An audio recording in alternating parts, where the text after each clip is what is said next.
Ladies and gentlemen, welcome back to the ESL 1 Katowice. Katowice, please make some noise.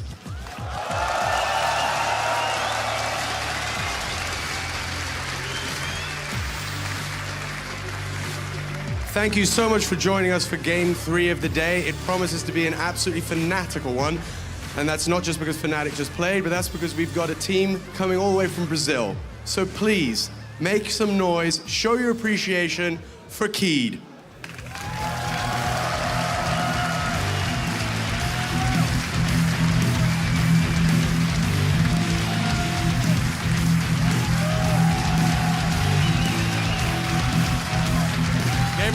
Gabriel. Don't worry about it, you're fine. Gabriel, how are you doing, sir? We're fine, yeah. How has your tournament been so far? It's been pretty complicated in the first stage. We lost one match and won two. We are really happy to get this achievement. Now, obviously, you've come a long way, Brazil. What's it like being here in Katowice, taking part in something like this? It's just awesome. We have been waiting so much for this. And playing in front of a crowd like this is just awesome. We are really enthusiastic.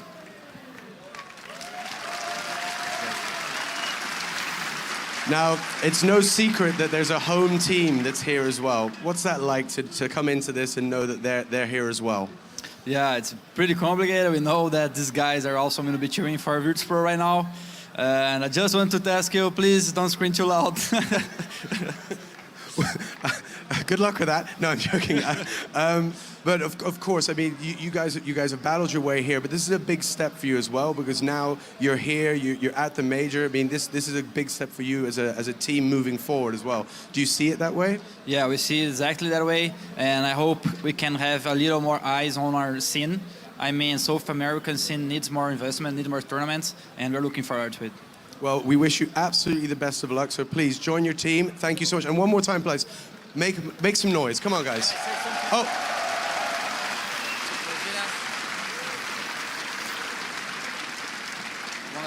You are allowed to say something, sir. This is your time. My time. Galera, essa é pro Brasil, acredita e vai segurando. Vamos lá. Let's do it. To Brazil. Obrigado, I believe is obrigado. Now, of course, Keed needs an opponent. And this is an opponent that's really easy to bring up to the stage because I think you guys know their names. So I think if you guys are Wilkie Brava.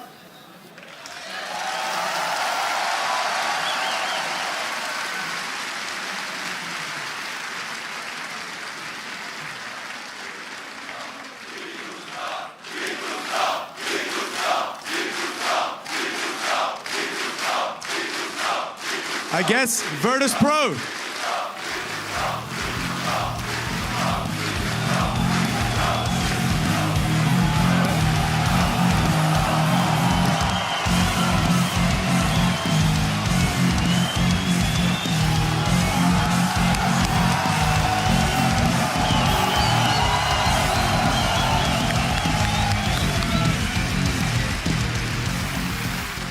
Dear Taz, it's always an absolute pleasure when I get to stand next to you. It's not the first time, and I'm sure it won't be the last time. This must never get old for you.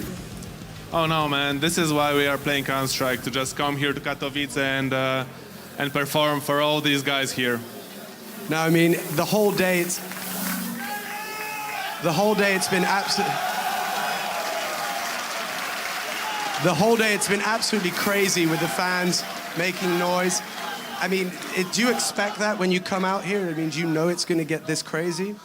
Well, I think that it will get even more crazy when we start. I hope that all guys will perform and give like everything what they have, same as we will do. Now, I can imagine that, you know, a team like Keed is standing here. What would you say to those guys? They're here, they've come all the way from Brazil. You know what it is to stand up and be taken seriously. I mean, it's a big step for them now. This major is standing opposite you at home ground. What's your thoughts for them? Well, they came here, they went through the group stage, they were against all odds, they had a lot of troubles to come here and perform. I wish the best for them, and I'm really happy for their success, but for me, this stops here, for me. Okay, well, fighting words. Do you have any words that you'd like to say to the guys? I know that's something you like. Słuchajcie, tam jest taki jeden człowieczek w okularkach za nimi, co stoi albo stał. Peter się nazywa i powiedział, że on będzie krzyczał głośniej niż wy. Możecie mu pokazać, jak głośno będzie, jak wy będziecie krzyczeć? Dzięki! Well, guys, I can't really add much to that, so I'll say dziękuję, and I'll pass it over to the man who always can, Machine.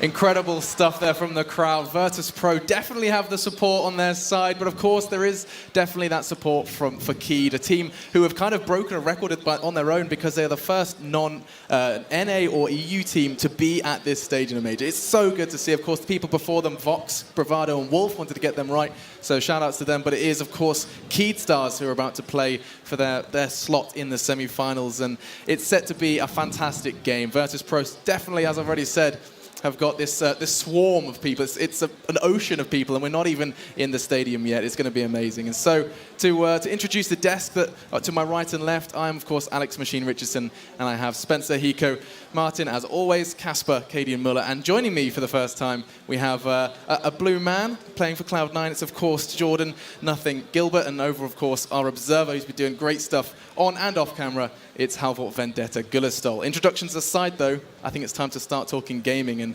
I think that the team that needs to go in with a bit of an introduction is going to be Keed Stars. I know we've got Virtus.pro to come. We'll come to them afterwards. And first, I'm going to start with you, Casper. Keed Stars, a team who have got a mountain to climb in this one. They have a mountain to claim. They really need to do their very best. I mean, we've seen them doing really good maps before, winning against Fnatic and others and Mirage. Also winning against Jordan over there in the blue shirt. And Mirage as well at X Games, and they are a team to fear because they have some really good players. I played them at ESWC this year, and at that time they weren't that strong. They made 2 changes, and since that it's just been an uphill rise for them. Yeah, something else to add is that actually through the community support, we actually were able to get Keed out here. So, big shout out to the community for helping them out. Really awesome to see so much support from the community to get some people's favorite actual team out here. Yes, certainly is. And Jordan, he's kind of, Casper already touched on it. You played against these guys over at the X Games, and I mean, they really brought an A game against you, and maybe you can provide some insight into what to expect in this game. Yeah, well, they obviously beat us 16-4 on Mirage. They're a great team on Mirage. They have very good strategies. They play very good theory Counter-Strike. They know how to lay out what they want to do and do it. But if it doesn't go as planned, and Virtus is good at stopping those type of things, they're going to have a lot of trouble. So my guess is Virtus is probably going to stay away from picking that map. From practice, I think I saw that the Brazilians weren't playing as much of the Cobble and Overpass. So I wouldn't be surprised to see Virtus.pro want to play them on Overpass or Cobble.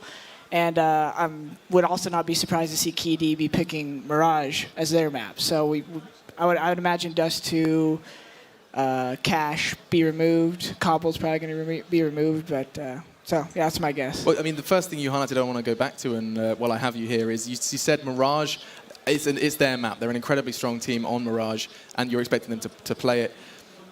What is it that makes them so good on Mirage? I mean, they've bested some of the best teams, including yourselves, of course, on that very map. What is it that makes them so very good?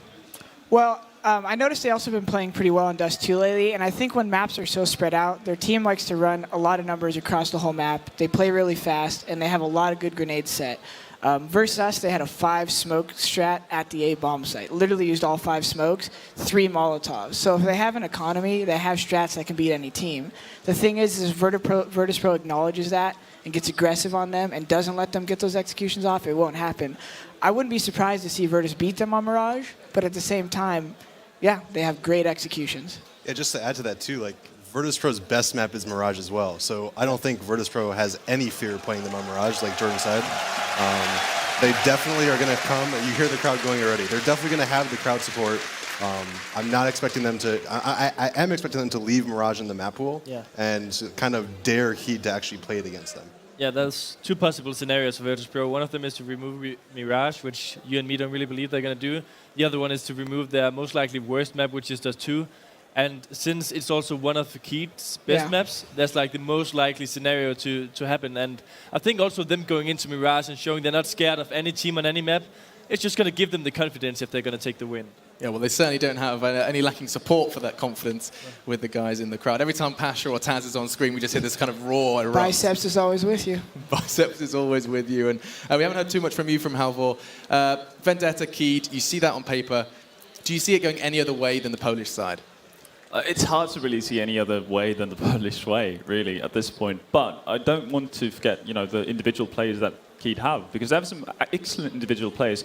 Most of, CS followers would probably know Fallen from his 1.6 days in MIBR and those type of teams and Fire Gamers and so on. And now you have one of the kind of up-and-coming stars in, World CS, which is Fer. And I've been extremely impressed by what he's been able to display as of late, and especially during the qualifiers. He's just been a complete monster. And he actually started off the tournament pretty slow for him. I was expecting him to come out of the gates, just firing guns blazing, but, he's gotten progressively better over the tournament, so I expect him to do really well today. What's interesting is actually, prior to today, his stats have improved every single game he played, and I wouldn't be surprised if that's continuing into this tournament. We talk of Fer, it's time to actually look at our head-to-head, which is Snacks up against Fer, and I'm going to be coming to you actually, Jordan, for a little bit of an insight into Snacks and what he brings to Virtus Pro. Yeah, Snacks is an incredibly sneaky player. Not only is he sneaky, he's got a lot of skill. He's one of those guys who he could play passive and play smart if he needed to, or he could run in first and play very aggressive. If there's ever a smoke grenade on the ground, he's probably on the fringe, inside of it, or rushing through it. He's an absolute beast when it comes to grenades, and he's very, very aware of rotations, so definitely someone to look out for just in all aspects of the game. Casper? He's one of the few players in the pro scene who, if you go to any pro, they're going to be like having a big respect for this guy, because everyone sees the moves that he's doing, and it's like high-risk moves, but he's making them work. Like, he's one of the few who can actually have a high success rate at doing these kind of things. And I mean, you can talk about other players, and some guys are going to be like, I actually don't think that guy is that good, but any guy that I'm talking with who's into the pro scene is like, Snacks, he's a genius. So being careful with what I say, because I can actually see Shazam down there. I just heard high risk, and the first thing I thought of is, what we were talking about earlier with Cloud9's game, is Shazam is a high risk taker, doesn't necessarily always pick them up, and so maybe you can give me a little bit of insight into that high risk, high reward kind of play style, and how maybe that kind of affects calls or comms or anything like that.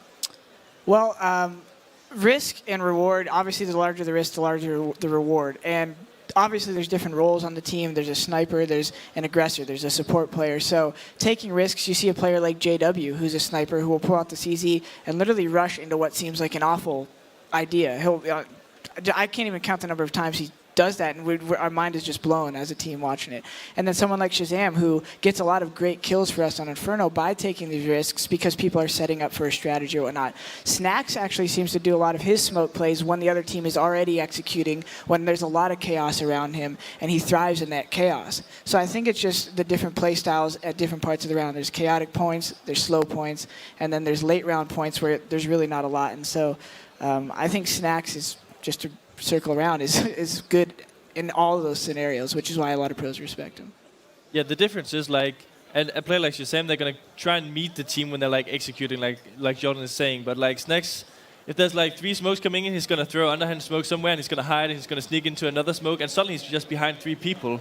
And what he's extremely good at is like holding his patience. Like, if he's behind someone, he's not gonna take the first guy. He's gonna call all the information for his teammates. He's gonna wait for the rotation, and at the right moment, he's gonna click that mouse 1 button.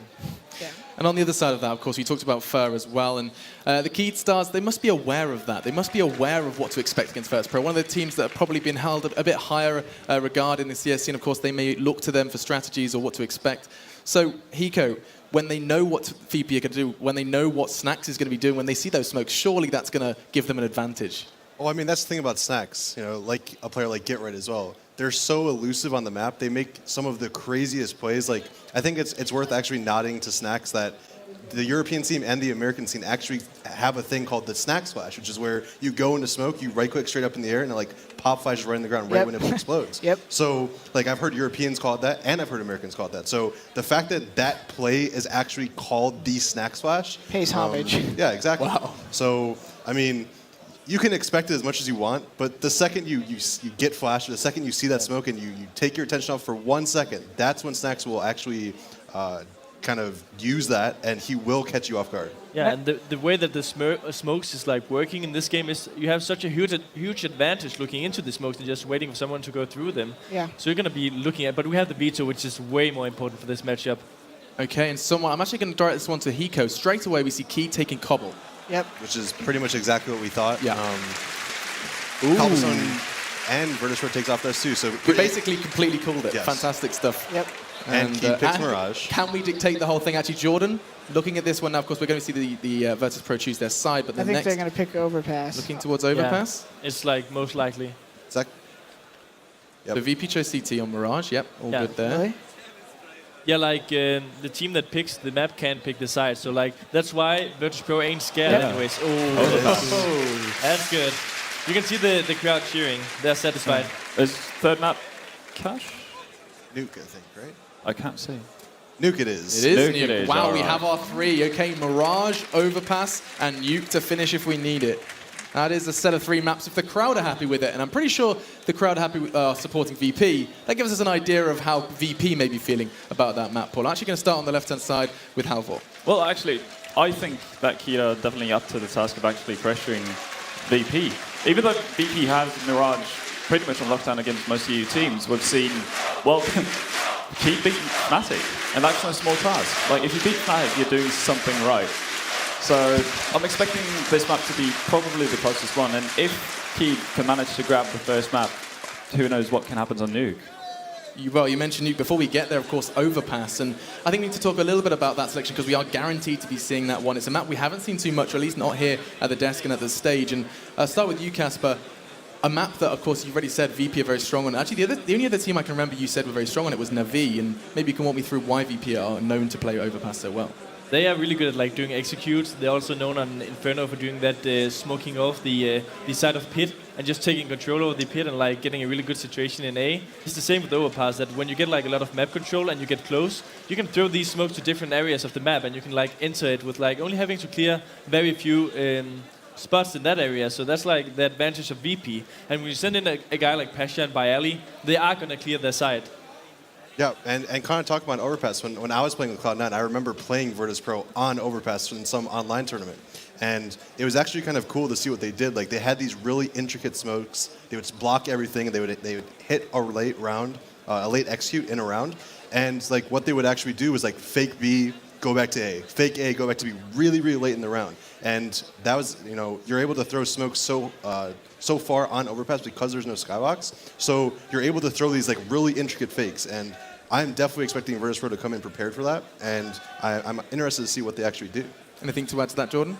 Well, yeah, I think the scary thing for KD here is that they probably don't have a lot of experience on the map. They probably don't have a lot of confidence on the map. I think the last time they played a team of this caliber on the map, they got 16-0'd by Fnatic. So Virtus.pro, as Spencer said, has great usage of smokes and great teamwork. So I wouldn't be surprised to just see a lot of KD players getting isolated at the B-bomb site, and then potentially even a fake. The whole site could get taken out by 2 players if their smokes are good. So it's definitely going to be a tough one for the Brazilians. So hopefully they could use their pace and their aim to get some good amount of T rounds here and come away with a fighting chance. One aspect that I don't think we've touched enough on is really the AWPing capability within the Brazilian team. Yeah. You have both Fallen and ZQK, who are absolutely phenomenal AWPers in their own right. And if they're able to break up any of the setups for VP prior to their executions, whenever they play the CT side or vice versa, that could do a lot for Keed, and they can get kind of that momentum that they most likely will need going up against VPN and this crowd. So yeah, I'm looking really forward to see how Keed are going to play, especially Overpass. That doesn't really lend itself to a double AWP setup. And something I think it's interesting to talk about, I just saw something in an interview with one of the key guys, and they were talking about a visit to Europe. They said they were looking at a short visit where they're similar to what you guys have been kind of hinting at or suggesting, to really kind of get in depth of the scene, have a chance to play more than just your group stages and maybe a playoff game. You know, really get in, marinate is a word I'm going to use in the EU scene. And I'm going to start with you, Hiko. Do you think that's something that could really bring these teams that extra month, you know, the noodle effect Anders was talking about? Well, something that I think Jordan will agree with me on is the American scene, much like the South American scene, the amount of practice that's actually readily available and actually trying to prepare for a big event like this is very, very hard if you're stuck having to practice in your home country. Limited. Like we were talking about it yesterday with Casper, like the Europeans have like this Facebook group, you schedule it beforehand, you know exactly when you're going to play, when your exact break is going to be. In the US, you just kind of like show up, look for a scrim, somebody will play, you play to 16 rounds, nobody really plays out, and yeah. And obviously coming straight to you then, you've had the chance to boot camp here already. That I assume you felt the benefit of that. Yeah, I mean, the key too is not just a full focus boot camp. It's really just getting into the flow of the gameplay here. You know, we boot camped and you saw some adverse effects when we boot camped here because we almost overplayed, we almost overpracticed. So I look forward to the Brazilians getting a chance to get immersed in the level here, because what it comes down to is being able to kind of be in touch with the gameplay, the rotations, the small things that you can't always talk about, but you just feel mid-round. It's prediction time then, boys. I'm going to start this time with you, Halvor. You've been watching these games intently, obviously either behind the Observer PC or here on the desk. Let me know where you see this one going. Unfortunately, I see this as a 2-0 for VP, but just to be different, I'm going to say 2-1 VP. All right, Jordan. I also think Virtus will probably take the first two. Yeah, 16-12 Mirage, maybe 16-8 Overpass. Okay, so a lot of love for the Polish side. What about you guys? I would actually say if Fallen's team actually has any chance of this, they have to win the first match. Yeah, if they do not win Mirage, they have no chance. Yeah. So I'll say 2-0 for Virtus Pro. It's like hard to say, but I think they already lost Overpass beforehand, so they need to win this Mirage map. But I'm pretty sure that the Virtus Pro guys, they are prepared for this map. They know that this was the map that Keith was wanting to play, so I'm going to go with 2-0. And so it all comes down to this. You heard it from us. Mirage, it all is on the pressure, all is on the shoulders, sorry, of the Brazilians as we go into our very first map in this best of three. It's over to our casters. It's Tosspot and Sean Gares. Thank you very much, Machine. It's been a real pleasure to be joined by Sean Garris, the only man who could pull off a Pasha mask. That's for sure. My biceps wouldn't pull it off. It's good to be here, Steve. Hello. You managed to get yours all the way off. Anyway, I'll just sit here with it on. So, Sean, a great game to come for us. Keed, let's focus on them first, because we know a lot about Virtus Pro. But you've had the pleasure of meeting Keed at ClutchCon as well. You know a little bit more than the Europeans who have just met them here for the first time. Yeah, so something that's really interesting about Keed's Mirage is you can tell there's a lot of theory behind it. And what we like to call that in NA is Theory Strike. Mirage is a great map for that, where you're able to spread out a default and really control the map, and then you're able to do an execute off of that. And something that Keed is really good at in the past is doing this A execute, where they smoke off window, spawn, and on top the stairs and take full control of connector. And if they can do that against Virtus Pro, they can take this first map and force a third map, because they're going to have a really hard time on Overpass, in my opinion. And if we look on the positive side, it's their map first. They're playing to their strength. If you look, they're going to be CT side on Overpass as well. So an opportunity to get some wind in the sails and build confidence. Confidence that this crowd will be keen to knock out of them. Yeah, exactly. And similar to like when we played Virtus Pro, it's really important that you get off on a good foot with this crowd. If you feel the energy of the crowd start to build behind Virtus Pro, it's almost like it's sucking the energy out of you, and in turn you're getting weaker. Yeah, I was going to come to that. This crowd, it's absolutely beautiful to see this in esports and so on, but if you're on the other side of it, how much of a negative force can it be if you're not Virtus Pro? Yeah, it's almost like you can feel your energy just being drained from you round by round. Every time you do something bad, the crowd cheers, and it's hard to really talk about it and fix and adapt in mid-game with that happening. Well, Brazilian fans have hope. In 2006, MIBR went all the way to the ESWC finals, and there is a long legacy of Brazilian teams doing well. But we are in Katowice, Poland, and this home crowd are here for Virtus Pro, who will start on the CT side. Is that where your money's going? Yeah, and honestly, it looks like we have Keed going with a B strat right off the bat here, so it'll be interesting if Snacks, and like Jordan said, he likes to play up close next to these smokes, and he really uses them to his advantage. So Keed's in a very interesting spot right off the bat. Snacks will open up the shooting. He'll go down first, though. And there's Neo lying in wait. First frag comes out. Knife's going to follow. No. Neo will be dropped in the end by Bolts as Pasha is quickly over to look for the bomb planter. It will be Steel on that other side going for it before Fur, the man that we've heard a lot about, delivers 2 headshots. Pasha and Bialy both go down, and it is all on Taz to pull Virtus Pro back. And you could hear a pin drop as Keed pick up the pistol round. And that was more than just a pistol round, because something that a lot of folks at home don't know is Virtus Pro and a lot of the European teams, they fear that B bomb site hit. They know once that B bomb site is lost, it's one of the hardest bomb sites in the whole game to retake. So you often see teams like Virtus Pro have 2 there, or even 3 there on pistol round, with Pasha having a quick rotate up cat or back through the kitchen area. You could tell Virtus Pro had 3 guys there. So by taking that on pistol round, it really gets in the back of Virtus Pro's head and may force rotations later on. We spy Bolts making his way towards Taz. And Snacks, of course, the man who famously delivered so big on this map at Katowice last year. Does he have something to offer this time around? And here's the standard second round buy out of Virtus Pro. Really does nothing to hurt their economy too much later on in the game. May take an op out of Pasha's hand 4th round if they happen to lose this one. Talk to us about Neo with the scout. And yeah, Neo does seem to be picking up sniper rifles a lot more often in Go than I ever recalled him doing in 1.6. He's really controlling the map with Pasha. And it's weird because Snacks and Neo kind of switch roles with that as that secondary sniper. Steel has just taken a look down towards B, but there are still 2 players who have barely taken the bait now. Fallen will lead the push in, looking for vengeance onto Taz for the drop of bolts.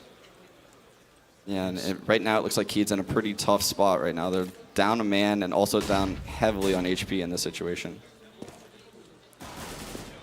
First frag of this entry into A goes to Keed, who will pull us back to a man advantage now as Fallen Galil does the job. But there is that scout and that headshot as Fur is outed. It's now going to be Pasha coming around. Skill has just 4 points of health, and Neo will finish off the job. And Virtus Pro will quickly turn around that pistol round. And that round right there is really the story of Neo's tournament thus far. He's really putting Virtus Pro on his back lately in this tournament. He's taking the solo bomb sites, at least from our match.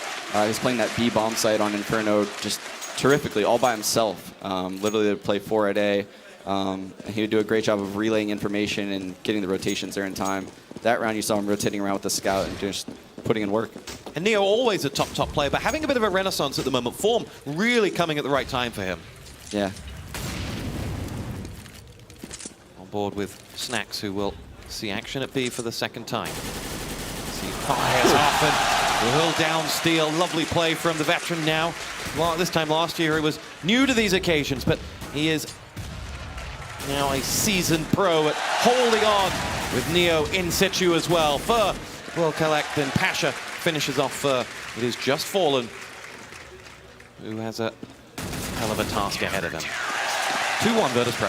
Really nice hold there by Snacks and Neo. Snacks jumping, getting that information. Landing the spam obviously before the hit even happened, which is pretty much a dead giveaway that a B hit's about to happen if you spam a guy in that corner. So yeah, great round by Snacks. And if you're on this Keed side, you won the pistol round, you feel like, you know, half the battle is done at that point, but then to lose the subsequent 2, what's going through your head? From experience, because that happened yesterday to us, it's very disheartening, but it's something you can get over. Unfortunately, it does a lot of horrible things to your economy later on in this half, because Virtus Pro right now is sitting quite pretty after that round. Snacks again going to see action at B. As that Neo very quick to join in with that scout, goes almost clay pigeon shooting, but Snacks will have none of it. Neo has the 2nd frag, and there's Snacks with 2 more. And it is Fur, who's the last man standing. No more. 3-1 Virtus Pro. Now, you're not the only American on this stage, though. Peter is stood behind the Keed players. What do you think he's offering to them at this moment in time? I think he's literally just the hype man right now for him, and they love his energy that he brings. He's a good friend with the team, and Peter's always been that hype guy, and just a really awesome guy to be around. He'll brighten your mood no matter what. But yeah, going back to that last round, you saw Snacks take that play where he moved behind that back pillar and used that to his advantage, was able to get back up in. Just such a veteran play by him. Pasha pushes out and will be dropped, but it'll be for naught as Neo comes in for 2 of his own. Fur, who has got a hell of a shot on him, picked off as one of those 2, and now it's Taz who has to chase out Bolt, trying to make his way in towards that A site, but it's a bit of a sandwich as over on B. Snacks is going to see action momentarily within the shape of Steel. Yeah, and you can tell Snacks feels that that's just an A lurker, and he almost knows that there's a guy up in this apartment right now. Right on cue. Yep. And you can tell instantly after he got that kill, he knew he was safe, and he pulled out his knife. That's just his knowledge of the defaults and how Mirage works as a map, and particularly at top-level CS. Yali picked off bolts elsewhere, and Fallen is the last man standing. Isn't standing anymore. Well, a blip on the pistol round, but nothing, no blip since then. Yeah, so something to keep in mind right there is that was Kaboom's first attempt at running a default. They had a couple guys go back mid. They had a B lurker and A lurker. And after Neo got those 2 kills mid, the remaining members of Virtus.pro instantly know there's a guy lurking somewhere by A. They spot him by A halls. There's a guy lurking somewhere by B. He could go underpass. He could go back to the back of mid. And that's how Snacks knew that that was the only guy there. You saw those stats come up from Neo, playing above his career KDA at the moment here in Katowice. Raising his game is something. I was chatting with Taz before the game, and I asked him, is it pressure or is it a help to have these players, all these fans in front of you? And he said it's a massive help. So they very much are the 6th man. Yeah, it's crazy. VP really feeds off this energy. It doesn't pressure them or make them feel nervous at all. And I mean, I read multiple comments online just about how calm they seem, even in the worst situations. When we were up like 8-0 CT side yesterday, they remained calm. So it just goes to show their experience and their just level-headedness as a team, and just kind of seeing all the situations before. They know what's in front of them.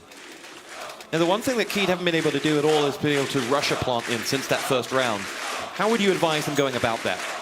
I really want to see them do that A strategy that I spoke of before, but unfortunately, in order to do something like that, you're going to need to probably get middle control, which they did try to do that on first gun round. Unfortunately, they just didn't do a good enough job of clearing middle. Maybe send a guy through underpass, take his time a little bit more. Challenging here will be Bialy, and he gets the frag. Crucial. Takes out that AWPer and changes the dynamic of this round going forward. And this is just Virtus.pro right now, abusing the map, knowing how Keed likes to play. Something they did against us even was they sent that AWP through the halls like that, and then they would smoke off window delayed, and it almost pushes your AWPer, who would be Pasha in this situation, out of the window room and right into that AWPer's scope, and it's a free kill for him in the halls. Virtus.pro, knowing that Keed likes to do that, double pushes halls on this round after they run their default. Talked to us yesterday about the opening rounds on CT side Inferno. They were so aggressive, and we're starting to see a little bit of that from Virtus.pro. They will not sit back and let you come to them. Yeah, and that's something that I even told my team going into the pistol round to start the match yesterday is they've always pushed down mid on us, pushed B, and so we really ran a methodical Inferno pistol against them where we had lurkers all over the map pretty much, and that's how we took them out. Asher equalizes out Fallen's frag. It's 3-on-3 though. Steel has got himself the frag onto Snacks elsewhere, and that opens up the B-bomb site, but Bolts with the bomb was nowhere near, and he's trying to Usain it over towards that site. Steel will go over towards Pasha now as Fur gets the frag onto Taz, and Pasha just draws his gun at the wrong time, and that leaves Bialy 1-on-3. He has already got 1 frag this round, but this is a tall order to recover this site. Big kill right there by Steel, by the way. That was huge. Smoked on one side and without very little vision of the bullets coming at him on the other.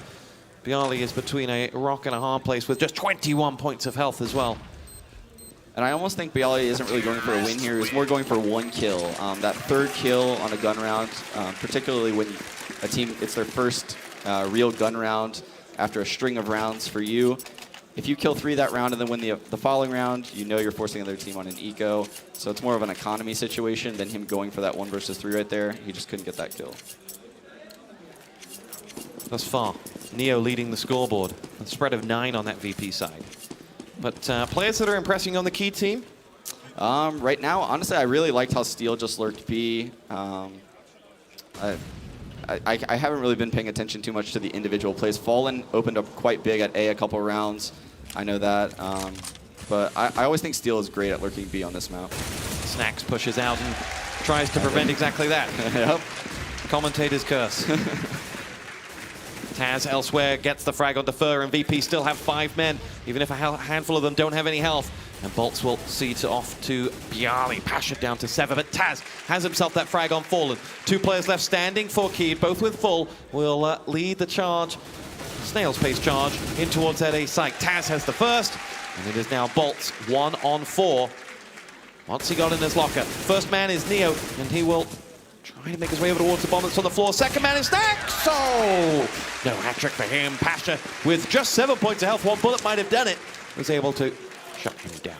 And that's what I was talking about right there. And now we're seeing Keed get in that really bad financial situation. They might be able to force a buy here. It looks like a couple of them can buy. But then, yeah, they're going to buy with electing to keep 3 Tech 9s and 2 AKs. So this round is really big for the rest of the half for them, because if they lose this, they're looking at an eco round for sure, and then a low buy or another eco round following that if they lose that. The optimism that we tried to build for this Brazilian side coming into it being their map just hasn't quite worked out for them on the T side thus far. Pasha prowling. Bialy is there as well in the nades will land in on that A site. The Molotov will just hold them back though as they try to make that entry in towards his site. It's going to be Pasha with frag on the steal. Bialy comes in with number 2. Bolts goes down and through the smoke. Pasha is still looking for more. He pokes around the corner, gets himself onto Fur, who had dropped Taz, but Fallen will drop the biceps as Bialy is ready to avenge, and that he does. It is Fallen 1 versus 3. Max ready to put pay to that. Oh, and gets himself the frag on the Neo. That's another one for him before Snacks will prevent any further embarrassment. And Virtus.pro are up 7-2. And that round, you actually saw Keed elect to do the strat that I referred to. That's kind of the bread and butter, where they push towards the connector. Virtus.pro read it perfectly, though. You actually saw Pasha swing to the ramp before anyone was even up the A ramp. Virtus.pro had 3 guys there, no one even watching middle. Their B rotator already moving towards the ladder room. They just read them perfectly that round. And great rotation by Pasha right there. Pasha pushing out, looking to take control of that mid area, but there's no one there for him. The bomb is going over to B. It's Snacks who will see action once more.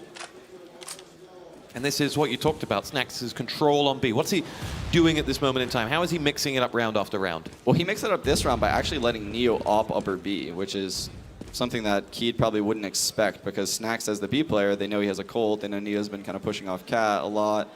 And now they're about to run into Neo opping this crack. Neo spots this guy, make an early comm that he backed off of B. Taz is now aware that he's probably coming underpass. And let's see how Virtus.pro react to this. Taz lying in wait, gets the first frag. It was the bomb carrier, but Fallen picks him off. Snacks now waiting in line as he and Pasha will pick themselves up 2 more.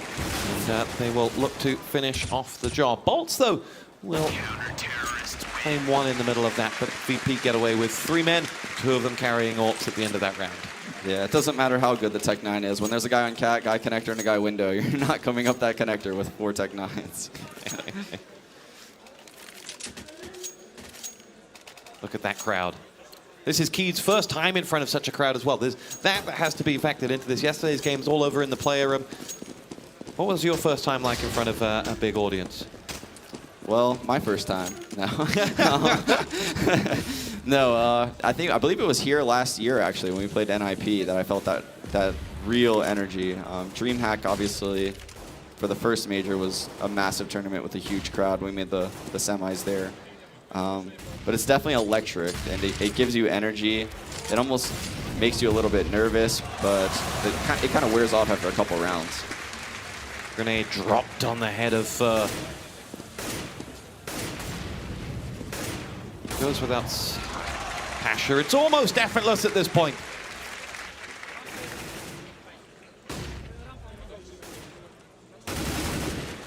Virtus.pro just hunting down the Brazilians now. Frag after frag. And it is Bolts with 40 points of health, up against 5. And we will see a timeout from Keed. I'm going to ask you the exact same question that happens every timeout. What do you expect Keed to be changing during this timeout? What will Peter be saying? Well, it looks like both of the rounds they've won so far, the pistol and that gun round, both involved the B-bomb site.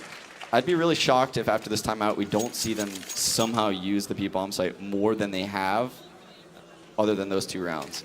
Because other than those 2 rounds and the one eco round that we saw Snacks and Neo hold down, we really haven't seen them gone back over there. They keep trying to do these A hits and their default at mid. And Virtus.pro is just doing an excellent job rotating around, and not even allowing them to breathe when they take middle, actually. They're taking the fights in middle itself. They're not letting them get that connector control, which is really what Keed thrives on this map, is getting that connector control and really owning the map, the whole middle portion of the map, getting in the window room, the ladder room. They've never been able to do any of that so far. Now, momentum, what part does that play in them? Yesterday in your game on CT side, Virtus Pro put up a huge chunk of rounds. Does it drain you? Can you stop that? Or is every round just as important as last? Can you isolate round by round? Well, it kind of depends on the vibe you're getting from the rounds themselves. Yesterday against Virtus Pro, we all felt like the rounds were so close. I looked at the scoreboard after the match, and it looked like we killed about 6 rounds in a row in the early part of the match. And we just couldn't win any of those 3v3s and 2v2s that we were in. Versus right now, versus Keed, these rounds, they're not that close. So I'm scared for their mentality right now, because they really need to keep their heads up and try to exit this half with about 4 to 5 rounds. I know their CT side's great. I've played against it in boot camp before when we played them at ClutchCon. They like to double and triple op, actually. And that kind of stuff, Virtus Pro could have a lot of problems with. So it's really important that they finish out this with 4 or 5 rounds. See what they can muster. It'll be first frag going in the way of Fallen. Snacks then quickly avenges, but through the smoke will come some more of those key players as they look to get in towards that B site. Maybe sneak in a bomb if they can. That was just a brilliant play by Snacks. Just really abusing the smoke and the flashes of the game to his just such knowledge right there, pushing through that smoke right as the T's run past him, singling out that one guy. Steel both having to take on the AWP on the other side as it was Neo who's rattling off those shots, and Bjarly will finish off the job. Steel goes down. Virtus Pro, well, exactly as you called it, by the way. You were not surprised to see a B push coming straight after the pause. Yeah, but I would really like to see it on a gun round. I know they have B executes, and look, they've actually elected a double op, so that's how they're going to try to change the pace here. Is they're going to have an extra op in their setup here. One might go towards B, maybe for a pick up there. This guy looks like he's just going to run at mid, CQK. We do have a couple guys working towards B, maybe to underpass. Yeah. But it's Neo that they'll have to challenge with that AWP, as well as Pasha. I love how Virtus Pro is playing up in the site now. They're completely changing their setup. Pasha opping in the site, Bjarly in the site, Taz close ramp. It's like every time Keed thinks of something, Virtus Pro does something completely opposite that they haven't done throughout the whole entire match. And who is it calling that? Is that the addition of Kuban, or is that taking stress off Taz, or is it still Taz making these judgment calls? I think Taz is still making these judgment calls. Something I noticed Kuban helping a lot with was smoke timing. So when we played them on Inferno, they would quad smoke banana. Basically, they would just keep smoking, smoking, smoking. They wouldn't even use smokes at the A-bomb site because they would have 4 guys there. So Kuban helps with that kind of stuff, timings and rotations. But as far as like setups, I believe Taz is still calling that kind of stuff. ZQK dropped on the other side by the AWP. Leo. Burris got himself into a lovely position here, looking to take on Taz, and that was one of those shots he just had to hit to open up the site for his teammates. He will get there in the end with the help of his teammates. Steel has a frag onto Snacks as well, and momentarily they were level on men, but they lose fur to Neo's AWP, and they have a health disadvantage on Fallen as well, as Fallen does get 1 frag before going down in the end. And Virtus Pro do get their 11th. And that was actually a very good round by Keed. They controlled the map, they got middle, they got in the window room, they were A ramp, they were halls. They had a full split going on A, just for kind of missed that kill, and that happens sometimes. Unfortunately, can't hit all the shots, and strategically they were in a good spot there, in my eyes.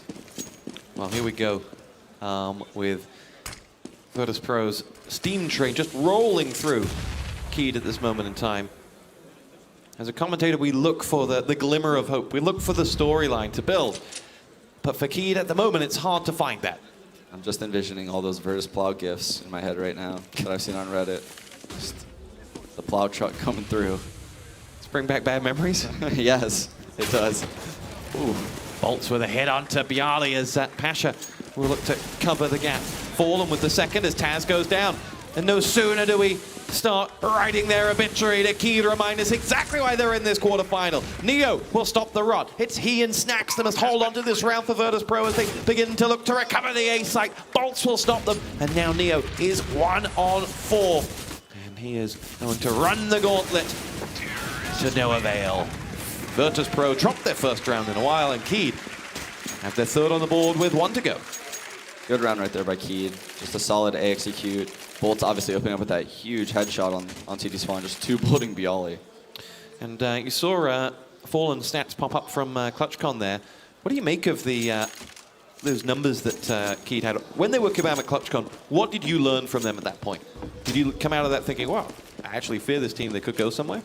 I definitely feared them after Aspen. I knew that they obviously had a vast array of tactics on a lot of maps. They still needed work on certain maps, is what I learned at ClutchCon. They had a really tough time against Fnatic on Overpass. I actually think they didn't win a single round in that match. So I know they are weaker on some maps, and I almost guarantee this boot camp they've spent here in Europe has helped tremendously. So I'm excited to see what they've learned on Overpass, to be honest, in this next map. But looking at this map, I mean, it's still clear that they're a great strategic team.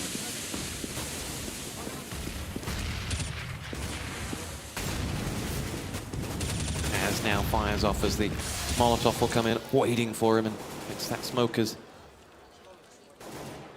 We haven't seen much of the AWP from QK as he has gone up against 2 of the best AWPers in the game, so it's a hard ask, and Pasha just pokes out and picks him off. This time with the M4. Still have Fallen lurking in middle. It's really important that he gets a kill here. Pasha There's that commentator's curse. Lurking the fringe of that smoke. Now Bialy looking to stop any entry on towards the A site. Neo helps him out, picks up the frag onto Fur. And now we're down to just Steel and Bolts up against 4. Bolts walking a long way, and as that bomb began to go down from Steel, it was Bialy who stopped him. Collecting the bomb is Bolts, but he's walking straight into Neo's trap. And the half will finish 12-3. Virtus Pro looking very, very strong. Yeah, and crowd heavily favoring Virtus Pro right now. The momentum is building, and Keed's definitely going to have to win this pistol and come back this half. Let's not forget the great story behind this Keed side. Once they got the opportunity to come to Katowice, they asked the community to help them. People donated to help get them all the way over to Poland for this tournament. A real positive story that I can personally empathize with from other games. It's, you know, something that's a bright light in the gaming industry. Yeah, and I think that people can relate with them on a personal level. They're really nice guys to hang out with, chat with. They'll laugh, they'll joke with you. I think the community could really get behind that, and they can really just relate to them as gamers. We're almost getting a little too soft. I'm tearing up.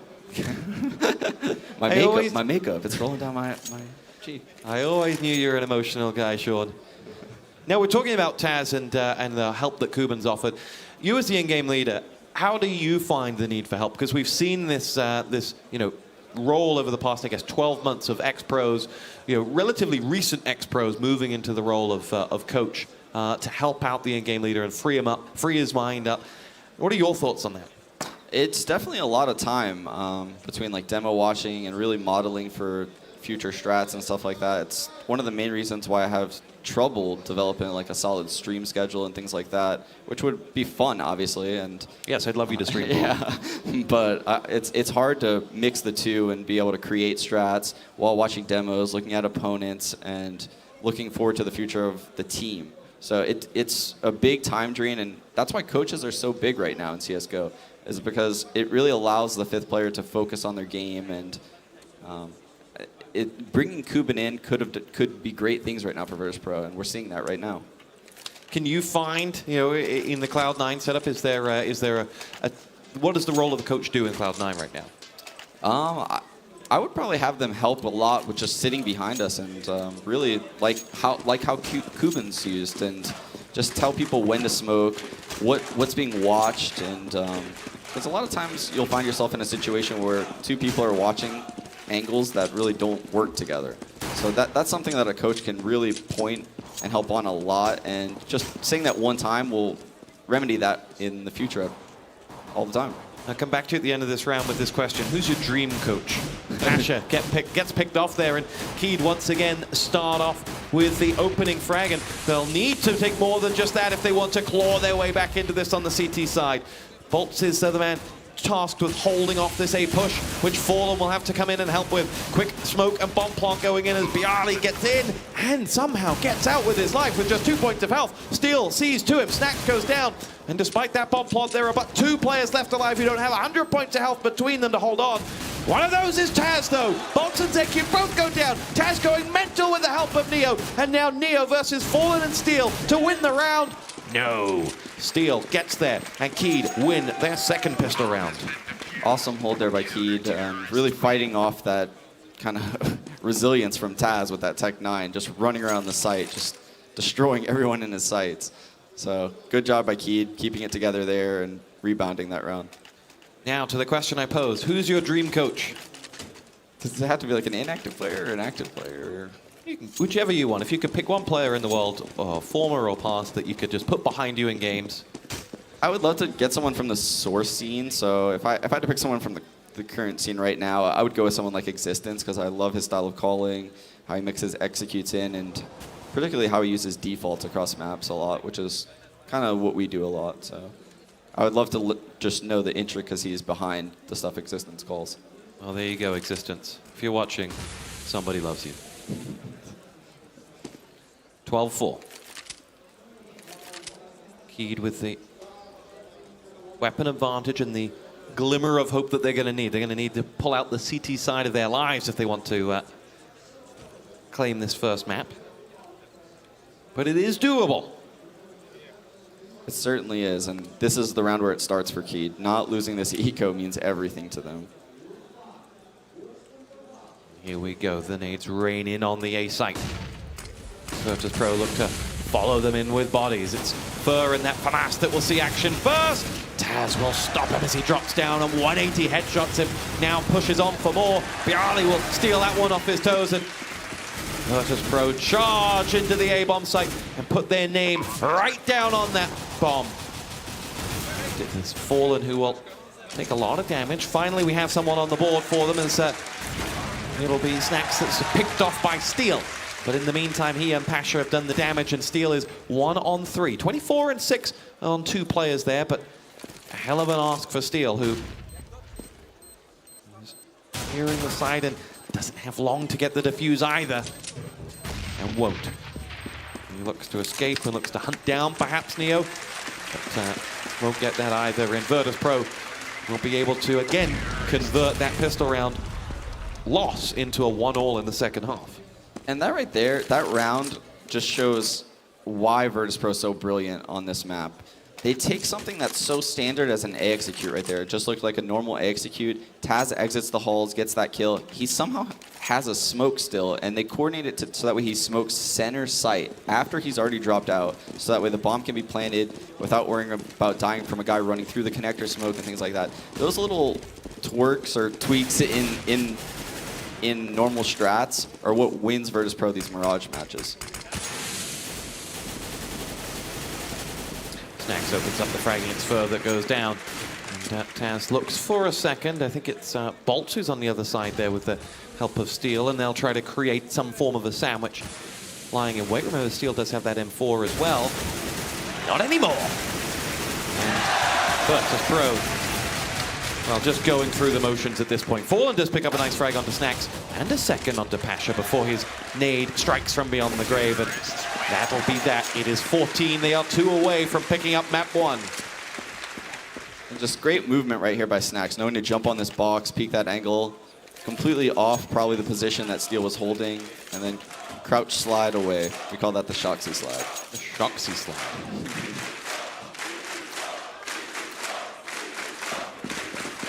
So we already have 2 of our semi-finalists. They are Fnatic and Envy, and Virtus Pro looking to put their name amongst that group. And this is where Virtus Pro is at their most dangerous, when they're just no respecting you at 14-4 and just running up the A ramp. A little bit of respect shown back to Taz there with that M4 headshot, reminding exactly what Keed are capable of. And Fur in the FAMAS do exactly that onto Bialy, but Pasha, and those beautiful biceps and that AWP clean out the site. 15-4, 11 match points. The momentum cannot be stopped. It's through. And let's take a look at that again from Pasha in that AWP. First one, and then two. From your perspective now, I mean, how do you motivate yourself for map number 2? They've got to go and do this all over again on Overpass, a map that, well, they're not known for. Yeah, so they're going to have a really tough time on Overpass, but the one thing they have going for them is they're going to start CT, I believe. So if they can string together Pistol, get that first gun round, they can really control the economy of the first half and get things going in their favor. One thing you'll find that a lot of the teams from outside Europe and the US have against them is that getting games on both Cobble and Overpass is challenging for them in their local communities, and that's exactly what Keith said before this game. They're the two maps we don't really want to be playing. Exactly, and that's something that people don't realize. I was talking to Anders about that, so I read a lot of comments like, oh, they're boot camping and they should have all these set strats on Overpass, and we have a lot of strats on Overpass, but when you boot camp, you realize certain strats just don't work in Europe. So we realized that really fast, that a lot of the things we theoried up in America just wouldn't work. We made some changes on the fly. But Overpass is just one of 7 maps, and we only had 7 days to boot camp. Probably about 7 scrims total on Overpass, because we had to spread out across all the maps.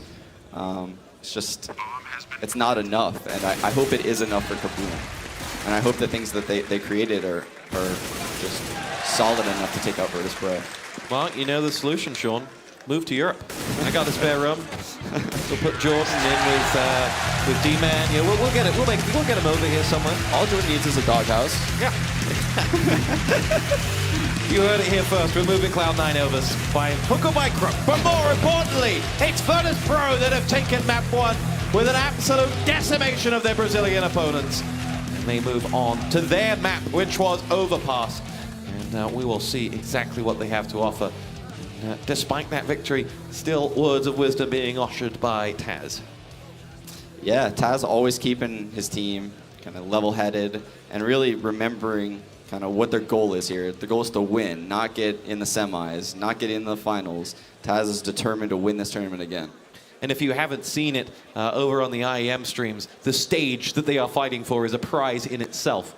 Do make sure you see pictures or videos of the intro for that. Obviously not while CS is on. Right, we're going to take a quick break as we recharge for the second map. It will be Overpass. Virtus Pro's choice. They lead 1-0. We'll be right back.